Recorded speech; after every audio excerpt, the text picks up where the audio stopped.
بسم اللہ الرحمن الرحیم۔ ساری تعریف اللہ تبارک و تعالیٰ کے لیے۔ ہم سب اللہ تعالیٰ ہی کی تعریف بیان کرتے ہیں، اسی کے حضور اپنا سر نیاز جھکاتے ہیں، اپنے تمام معاملات میں اسی سے مدد مانگتے ہیں۔ زندگی کی راہوں پر گزرتے ہوئے ہم سے جو غلطیاں اور کوتاہیاں ہوتی ہیں اسی سے معافی طلب کرتے ہیں اور خطا بخشی کے امیدوار ہیں۔ اللہ تعالیٰ کی بے حد و حساب اور بہترین رحمت نازل ہوں اس کے نبیوں اور رسولوں پر، جو لوگوں کو خدا سے آگاہ کرانے کے لیے، راہ حق کی طرف بلانے کے لیے اور زندگی کے اندھیروں سے نکال کر نور مبین کی طرف لانے کے لیے دنیا کے مختلف زمانوں میں تشریف لاتے رہے۔ خاص طور پر نبی آخر الزماں، سارے نبیوں کے سردار، خاتم الانبیاء سیدنا محمد صلی اللہ علیہ وسلم پر اللہ تعالیٰ کی بہترین رحمت نازل ہوں۔ اللہ تعالیٰ ان کے اصحاب کرام، ان کی ازواج مطہرات اور ان کے متبعین کو بھی اپنی رحمتوں سے نوازے۔ قابل احترام ناظرین، زندگی ترقی کی دوڑ میں آگے اور آگے بڑھتی جا رہی ہے۔ انسان نت نئی ایجادات کر رہا ہے، نئے نئے طور طریقے اپنا رہا ہے۔ بہت وسائل انسان نے پیدا کیے ہیں، ہزاروں قسم کے کھانے ہیں، سووں قسم کے بسکٹ ہیں، سووں قسم کی خوشبوئیں ہیں، طرح طرح کی سواریاں ہیں، پروڈکشن پہ پروڈکشن ہو رہا ہے۔ اس کے باوجود ہم دیکھتے ہیں کہ انسانوں کے سماجی مسائل پیچیدہ سے پیچیدہ تر ہوتے چلے جا رہے ہیں۔ علامہ اقبال نے صحیح کہا تھا، آج کے دور کے انسان کے حالات پہ نظر ڈالتے ہوئے، تبصرہ کرتے ہوئے، ڈھونڈنے والا ستاروں کی گزرگاہوں کا اپنے افکار کی دنیا میں سفر کر نہ سکا، اپنی حکمت کے خم و پیچ میں الجھا ایسا آج تک فیصلہ نفع و ضرر کر نہ سکا۔ جس نے سورج کی شعاؤں کو گرفتار کیا، زندگی کی شب تاریک سحر کر نہ سکا۔ چنانچہ انسان پیچ در پیچ مسائل کا شکار، سیاسی مسائل ہیں، معاشی مسائل ہیں، سماجی مسائل ہیں، خاندانی مسائل ہیں، انفرادی مسائل ہیں، نفسیاتی مسائل۔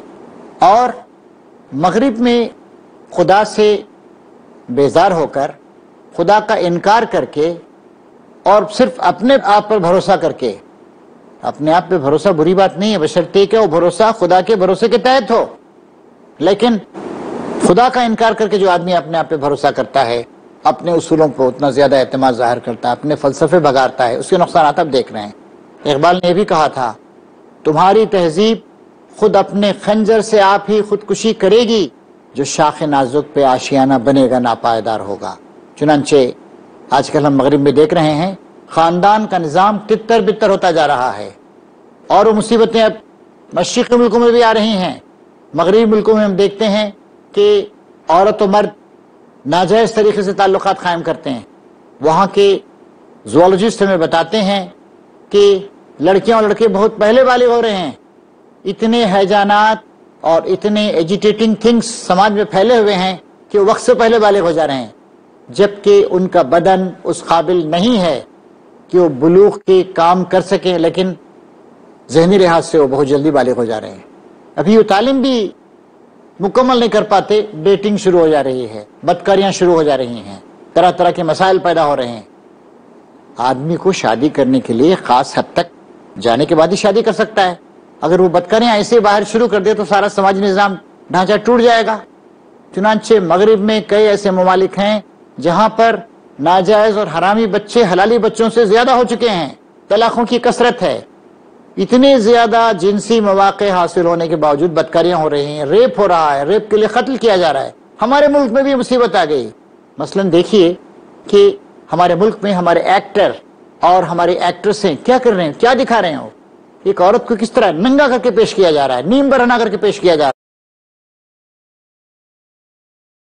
رہا ہے، اور اس کی وجہ سے سماجی رشتے ٹوٹ رہے ہیں، شوہر و بیوی کے تعلقات خراب ہو رہے ہیں، ماں باپ کا احترام، بزرگوں کا احترام گھٹ رہا ہے، بچوں کے اندر جو فرما برداری کا جذبہ ہونا ہے وہ ختم ہو رہا ہے، ایسی بدماشیاں ہو رہی ہیں کہ ایک ہی بات دیگر ہے، ایک نہیں 20 ایسے واقعات ہو رہے ہیں، چلتی کاروں میں، چلتی بسوں میں لڑکیوں کی عزتیں لوٹ جا رہی ہیں، اور اتنے ظالم، ایسے بھیڑیے، ایسے وحشی ہو گئے ہیں یہ لوگ کہ نہ صرف یہ کہ گینگ ریپ کرتے ہیں بلکہ قتل و خون تک کر دیتے ہیں اس کے بعد۔ اسی طریقے سے ایک بڑا مظلوم طبقہ ماں باپ کا طبقہ ہے۔ پہلے ماں باپ کی عزت کی جاتی تھی، ان کا احترام کیا جاتا تھا، ان کے آگے سر جھکا کے رہتے تھے لوگ، اور اللہ تعالیٰ نے بھی قرآن شریف میں آپ دیکھیں گے کہ بار بار شرک سے بچنے کی تائید کرنے، یعنی اپنا حق ادا کرنے کی تاکید کرنے کے بعد فوراً یہ بات کہی ہے کہ تم اپنے ماں باپ کا احترام کرو، ان کے ساتھ حسن سلوک سے پیش آؤ، اچھا سلوک ان کے ساتھ کرو۔ لیکن یہ ماں باپ آج مصیبتوں کا شکار۔ ایک بزرگ خاتون کی ایک بار میں نے شکایت سنی، انہوں نے کہا کہ ایک ماں 10 بچوں کو پال پوس سکتی ہے لیکن 10 بچے مل کر ایک ماں کو پال پوس نہیں سکتے۔ ایسے واقعات روزانہ آس پاس ہمارے سماج میں نظر آتے ہیں۔ ایک خاتون ہیں، 80 سال کی ہو گئی ہیں، بوڑھی ہیں بیچاری، شوہر کبھی کا مر چکا ہے، بیمار ہیں، کمزور ہیں، کئی بیٹے ہیں۔ میں ایک عورت کو جانتا ہوں، ان کے 7 بیٹے ہیں، لیکن کوئی بیٹا ان کو اپنے گھر پہ رکھنے کے لیے تیار نہیں ہے، بہویں ان کی خدمت کرنے کے لیے تیار نہیں، بیٹا خدمت کرنے کے لیے تیار نہیں۔ ذرا سوچئے، جس ماں نے تکلیف پہ تکلیف اٹھا کر بچے کو، اپنے 7 بچوں کو پیٹ میں رکھا اور جان پر کھیل کر جنم دیا، اپنا خون جگر پلایا، اپنی محبتیں اور شفقتیں لٹائیں، ایک طویل عرصے تک پالا پوسا، دن کا چین اور رات کی نیند حرام کی، اور پھر ان بچوں کو اس قابل بنایا کہ وہ اپنے پیروں پہ کھڑے ہو سکیں، وہ شادی کر سکیں، وہ اپنا گھر بسا سکیں، وہ بچوں کو جنم دے سکیں۔ آج ماں 70 80 90 سال کی ہے تو یہ بچے اس کو اپنے گھر پر اس کی دیکھ بھال کرنے کے لیے تیار نہیں۔ بہت سے لوگوں نے، سماج کے لوگوں نے تھو تھو کی، ڈانٹا ڈپٹا، تب بعد میں ان میں سے 7 میں سے 4 بچے تیار ہوئے کہ ہاں ٹھیک ہے، اپنی ماں کو ہم 3 مہینے اپنے گھر پہ رکھ لیں گے۔ اسی طرح امریکہ کے ایک دورے میں ایک نوجوان نے مجھ سے پوچھا، کہا کہ دیکھیے ہم 4 بیٹے ہیں، ہم ہندوستان سے ہجرت کر کے یہاں پر امریکہ آ گئے، اور ہمارے ماں باپ جو ہیں الگ رہ رہے ہیں، اور کوئی بھائی ان کو رکھنے کے لیے تیار نہیں۔ کتنی شرم کی بات۔ باپ کی عمر ہے تقریباً 85 ایئرس، ماں کی عمر ہے تقریباً 75 یا 80، لیکن بچے رکھنے کے لیے تیار نہیں ہے، الگ گھر ان کو ایک کرائے پہ لے کے دے دیا ہے، وہیں پر وہ۔ تو ایک بیٹے نے مجھ سے پوچھا، جس کے اندر ذرا زیادہ احساس ذمہ داری ہے، کہ میں کیا کروں، میری بیوی تیار نہیں ہے ماں باپ کو لا کے رکھنے کے لیے۔ میں نے کہا کہ بھائی دیکھو، یہ کیا کروں کا سوال نہیں ہے، تم کیا کر سکتے ہو وہ سوال ہے۔ ابھی تمہارے احساس پہ، احساس ذمہ داری پر ہے۔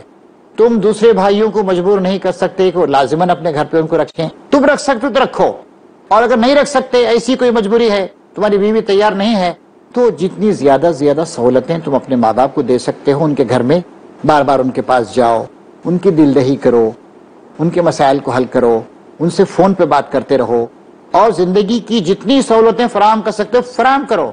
یہ کوئی کمپٹیشن کا مسئلہ نہیں کہ میرے دیگر 3 بھائی کریں گے تو میں بھی کروں گا ورنہ نہیں کروں گا۔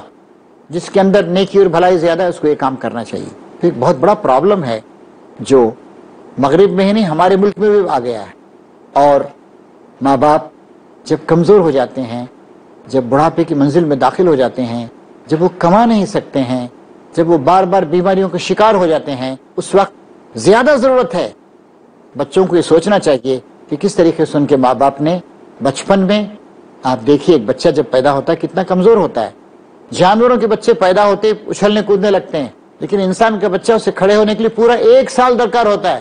جانوروں کے بچوں کو اگر آپ ایسے ہی چھوڑ دیں، زندہ رہ جائیں گے، وہ جنگل کے جنگلی جانوروں کے بچے بھی زندہ رہ جائیں گے، اور ہمارے پاس کتے بلی وغیرہ اس طرح کے جو جانور شہروں میں پائے جاتے ہیں وہ بچے بھی زندہ رہ جائیں گے، ماں باپ اگر ان کو چھوڑ دیں۔ انسان کا بچہ خدا نے اتنا کمزور بنایا ہے، کیوں؟ تاکہ اس کی محبت پروان چڑھے، لیکن ہم دیکھتے ہیں کہ یہ محبت پروان چڑھتی ہے، لیکن بعد میں تہذیب کے غلط اثرات کی وجہ سے، سماج کے غلط دباؤ کی وجہ سے، یا بہت زیادہ مصروفیات کی وجہ سے، اوور انڈسٹریلائزیشن کی وجہ سے اور تفریحات وغیرہ کی وجہ سے بچے اپنے ماں باپ کا احترام کر نہیں پاتے ہیں. بڑی ہی خطرناک بات. تو اس مسئلے پر ہمیں غور کرنا چاہیے. آئیے آج ہم دیکھیں گے کہ اللہ نے اور اللہ کے رسول نے ہمیں کیا باتیں بتائی. ماں باپ کا احترام کیسے ہو، ماں باپ کی خدمت کیسی ہو. ایک صاحب حضور کے پاس آئے، پوچھا یا رسول اللہ سب سے زیادہ اچھے سلوک کا مستحق کون ہے؟ آپ نے کہا تمہاری ماں، اس کے بعد تمہاری ماں، اس کے بعد تمہاری ماں، اس کے بعد تمہارے باپ. ایک حدیث میں یہ بھی معلوم ہوتا ہے کہ اور رشتہ داری میں جو تم سے زیادہ قریب ہیں، اور اس کے بعد جو سب سے زیادہ قریب ہیں. درجے بدرجے سب کے ساتھ اچھا سلوک کرنا ہے، لیکن سب سے زیادہ اچھا سلوک ماں کے ساتھ کرنا ہے، پھر باپ کے ساتھ، پھر جو بھی جتنا قریب ہو. اس سے پہلے کہ اس مسئلے پر تفصیلی گفتگو ہم کریں، پس منظر تو ہم نے آپ کو بتا ہی دیا ہے. ہمیں ایک چھوٹا سا بریک لینے کی اجازت دیجیے. بریک کے بعد انشاءاللہ پھر ہم آپ کی خدمت میں حاضر ہوں گے اور اس مسئلے پر گفتگو کریں گے.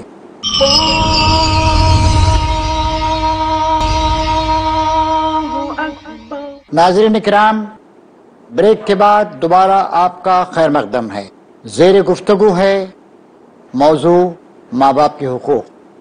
آئیے سماجی پس منظر، موجودہ حالات اور پرابلمز کا جائزہ لینے کے بعد ہم اللہ تعالیٰ کی کتاب قرآن مجید سے روشنی حاصل کرنے کی کوشش کریں.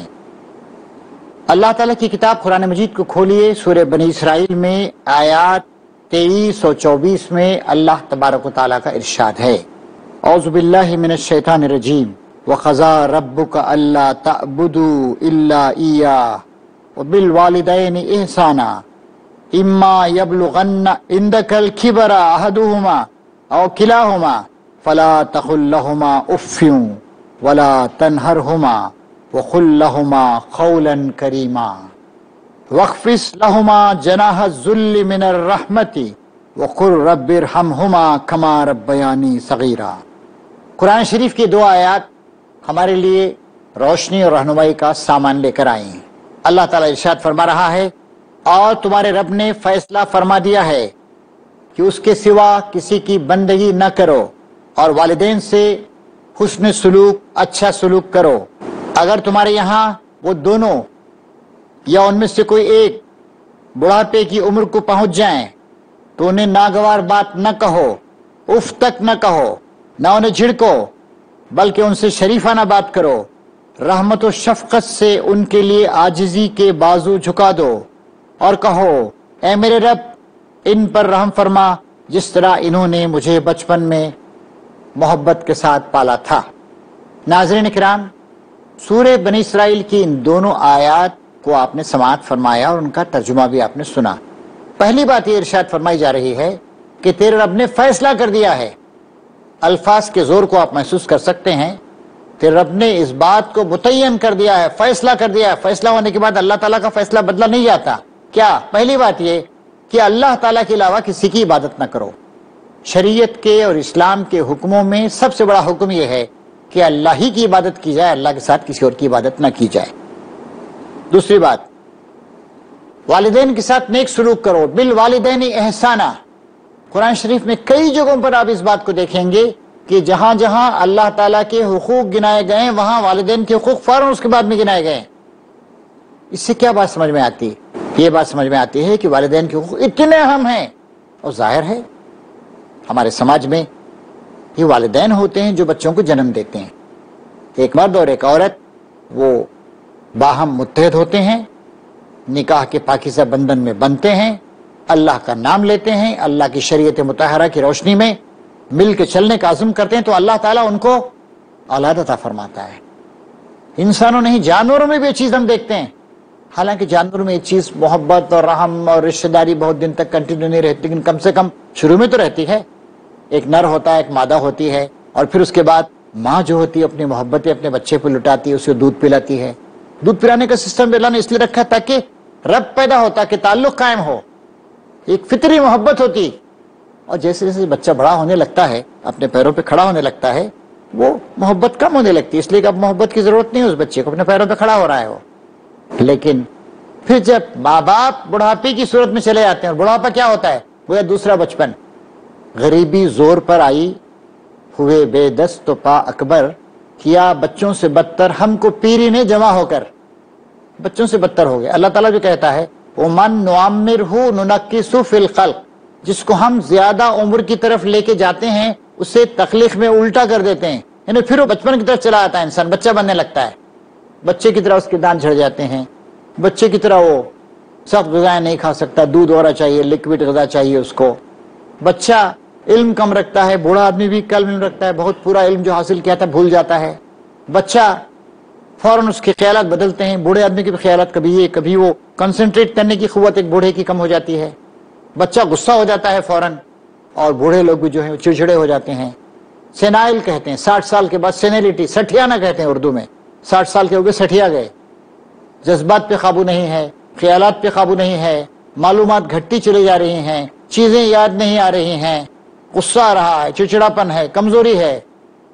اس حالت میں جب ماں باپ آ جائیں تو اللہ تعالیٰ کہتا ہے اگر تمہارے یہاں وہ دونوں یا ان میں سے کوئی ایک بڑھاپے کی عمر کو پہنچ جائیں تو انہیں اف تک نہ کہو کہ فلا تقل لہما افن، انہیں اف تک نہ کہو، چھی یا ڈانٹنا اس طرح کی بات بھی نہیں کہی جائے.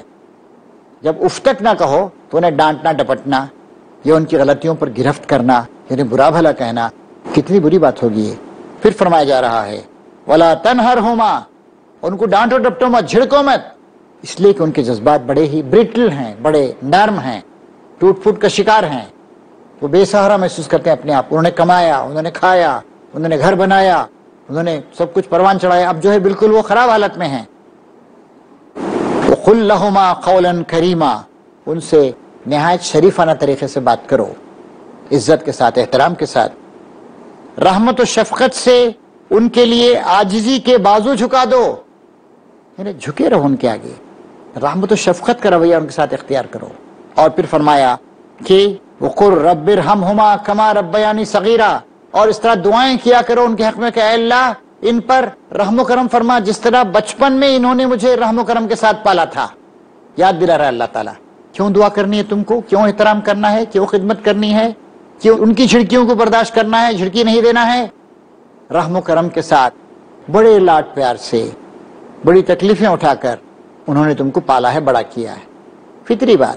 اور جو آدمی ماں باپ کا بھی حق نہیں پہچانتا ہے، ماں باپ کے ساتھ اچھا سلوک نہیں کر سکتا، کیسے آپ اس بات کی توقع رکھ سکتے ہیں کہ دنیا کے اور لوگوں کے ساتھ اچھا سلوک کرے گا؟ آج ہمارے سماج میں احترام کے جذبات جو گھٹتے جا رہے ہیں اس کی وجہ یہی ہے کہ جو رحمت اور احترام کا مرکز ہے، محور ہیں، ان کے ساتھ ہی جب ہم اچھا سلوک نہیں کر رہے ہیں تو اور لوگوں کے ساتھ کیسا اچھا سلوک کریں گے؟ آج استاد کا ادب کم ہو گیا ہے، آج آفسوں میں بڑے لوگوں کا ادب کم ہو گیا ہے، آج سماج کے بزرگوں کا احترام کم ہو گیا. کیا وجہ ہے؟ اس کی وجہ یہی ہے کہ ماں باپ کا احترام ہی ختم ہو گیا. ماں باپ تو مرکز ہے، پہلا مرکز. اسی لیے اللہ تعالیٰ نے بھی یہ اہمیت جتائی اپنے بارے میں یہ کہنے کے بعد کہ میرے ساتھ کسی کو شریک نہ کرو. دوسری بات یہ فرمائی کہ اور ماں باپ کے ساتھ بہترین سلوک کرو. تو کوئی شخص ماں باپ کے ساتھ اچھا سلوک کر رہا ہے نہیں کر رہا ہے، یہ کرائٹیریا ہے. اگر ماں باپ کے ساتھ وہ اچھا نہیں ہے دوسروں کے ساتھ اچھا نہیں ہوگا. اسی طریقے سے بخاری اور مسلم کی ایک حدیث ہے، ماں کا درجہ اور بڑا ہے. ایک صاحب حضور کے پاس آئے، پوچھا یا رسول اللہ سب سے زیادہ اچھے سلوک کا مستحق کون ہے؟ آپ نے کہا تمہاری ماں، اس کے بعد تمہاری ماں، اس کے بعد تمہاری ماں، اس کے بعد تمہارے باپ. ایک حدیث میں یہ بھی معلوم ہوتا ہے کہ اور رشتہ داری میں جو تم سے زیادہ قریب ہیں، اور اس کے بعد جو سب سے زیادہ قریب ہیں. درجے بدرجے سب کے ساتھ اچھا سلوک کرنا ہے، لیکن سب سے زیادہ اچھا سلوک ماں کے ساتھ کرنا ہے، پھر باپ کے ساتھ، پھر جو بھی جتنا قریب ہو. کوئی چچا قریب ہے، کوئی خالہ قریب ہے، کوئی پھپھو قریب ہے، کوئی ماموں قریب ہے، وغیرہ وغیرہ، جو جتنا قریب ہے.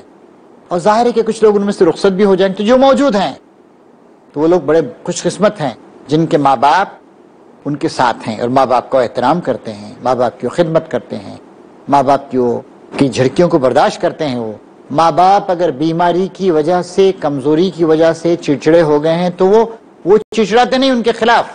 ہمیں سمجھنا چاہیے کہ وہ بیماری کی حالت میں ہیں، وہ پریشانی کی حالت میں ہیں. اور آدمی جب کمزور ہو جاتا ہے یا اس کے پاس وسائل نہیں ہوتے ہیں تو چڑچڑاپن اس کے اندر آ جاتا ہے، یا اس کو جو احترام ملنا نہیں ملتا ہے چڑچڑا ہو جاتا ہے. تو یہ بات بہت ضروری ہے کہ ماں باپ کا اس طریقے سے احترام کیا جائے اور ان کی بات کو مانا جائے. اتنا احترام کرنے کے لیے ایک طرف کہا گیا، لیکن اللہ تعالیٰ کا حق ماں باپ سے بھی زیادہ ہے۔ اسی لیے قرآن شریف میں ارشاد فرمایا گیا وَإِن جَاهَدَاكَ عَلَىٰ أَن تُشْرِكَ بِي مَا لَيْسَ لَكَ بِهِ عِلْمٌ فَلَا تُطِعْهُمَا وَصَاحِبْهُمَا فِي الدُّنْيَا مَعْرُوفًا وَاتَّبِعْ سَبِيلَ مَنْ أَنَابَ إِلَيَّ۔ اگر وہ ماں باپ اس بات کی کوشش کریں کہ تم میرے ساتھ کسی کو شریک کرو، اللہ کا حق سب سے بڑا حق ہے، اگر تمہارے ماں باپ اس بات کی کوشش کریں کہ تم اللہ کے ساتھ کسی کو شریک کرو، ہرگز ان کی بات مت مانو، ان کی اطاعت مت کرو، مگر دنیا میں ان سے شریفانہ برتاؤ رکھنا اور پیروی اس راستے کی کرنا جو میری طرف جھکا ہوا ہے۔ اس سے معلوم ہوتا ہے کہ اس وقت بھی ہم شریفانہ طریقہ اختیار کریں گے۔ ماں باپ اگر کسی دوسرے دین دھرم کے ہیں یا ہم نے اپنا دھرم تبدیل کر لیا ہے اور وہ ہم پہ زبردستی کرتے ہیں کہ تم خدا کے ساتھ ساتھ کسی اور کی بھی عبادت کرو، پوجا کرو، ہم ان کی بات نہیں مانیں گے، لیکن شرافت کا رویہ برقرار رہے گا۔ اس بات کو ہمیشہ یاد رکھا جائے گا کہ ہمارے ماں باپ ہمارے ماں باپ، ہمارا دین دھرم تبدیل بھی ہو گیا لیکن ہمارے ماں باپ ہمارے ماں باپ ہیں، اور یہ وہ رشتہ ہے، خون کا رشتہ، بلڈ ریلیشن شپ جس کو اللہ نے قائم کیا ہے۔ ماں باپ کی یہ بھی اہمیت ہے کہ یہ گویا ہماری جنت ہے، ہماری جہنم ہے۔ ماں باپ کی اگر ہم نے خدمت کی تو جنت ہمارے لیے ہے۔ یہ بھی فرمایا حضور نے کہ ماں کے بعد گویا خالہ کا درجہ ہے۔ اس طریقے سے یہ سب لوگ قابل احترام ہیں، ان سب کا حق ہمیں ادا کرنا چاہیے، لیکن سب سے بڑا حق اللہ اور اللہ کے رسول کے حق کے بعد ماں باپ کا حق ہے۔ تو ماں باپ کا حق ہر صورت میں ادا کیا جائے گا، ہر صورت میں ان کا احترام کیا جائے گا، چاہے ان کا دین دھرم ہم سے مختلف ہی کیوں نہ ہو۔ تو ناظرین، ہمیں اپنی ذاتی زندگیوں میں جھانک کے دیکھنا چاہیے کہ کیا ہم اپنے ماں باپ کا حق ادا کر رہے ہیں۔ اگر نہیں کر رہے ہیں تو کرنے کی کوشش کیجیے، اور اگر رخصت ہو چکے دنیا سے ان کے لیے دعائے خیر کیجیے، دعائے مغفرت کیجیے، ان کی طرف سے صدقہ و خیرات کیجیے، اور ان کی طرف سے آپ دنیا میں اچھے کام کیجیے، کیونکہ بچے بھی ماں باپ ہی کا ایک جز اور ٹکڑا ہیں۔ آپ کے کاموں کا اور آپ کی دعاؤں کا ثواب انشاءاللہ ان کو ملے گا۔ وآخر دعوانا ان الحمدللہ رب العالمین۔ اللہ اللہ یا ربی یا اللہ، اللہ یا ربی یا اللہ، اللہ اکبر، اللہ